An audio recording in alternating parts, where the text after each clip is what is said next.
Guðni Halldórsson, formaður Landssambands hestamannafélaga, er einn af þeim sem fylgist hér með fjórðungsmóti í Borgarnesi. Góð og sæll og blessaður, Guðni. Sælir.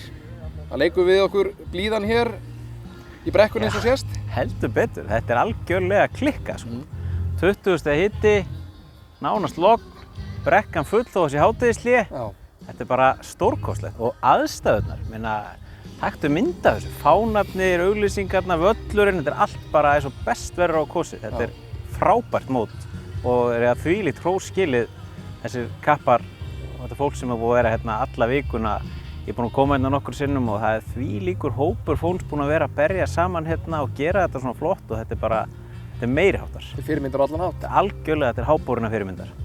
Þessi fjórðungsmót eiga alveg ennþá rétt á sér á allan hátt. Ég held að það sé bara algjörlega þannig og það er svona skemmtilegt við fjórðungsmótin að það er svona, fólk er að koma á sínum hestum líka, þetta er ekki, þú veist, þetta er, já, félagsandinn er greinilega dálítið og fólk er bara koma fjölskyldur saman fullt af fólki á tjaldstæði og þetta er bara meiriháttar.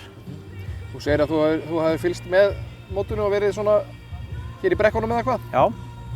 Hvað stendur upp úr?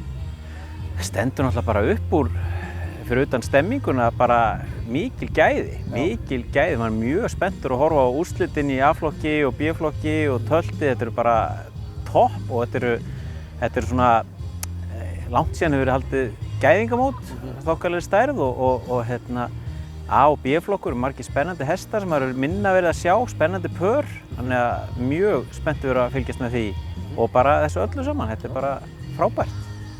Er einhver skilaboð til þeirra sem er ekki komnir hingað á staðinn nú þegar? Bara að drífa sig, þetta er bara, það er fáránlegt að vera ekki hérna sko, þetta er alveg geggjað sko.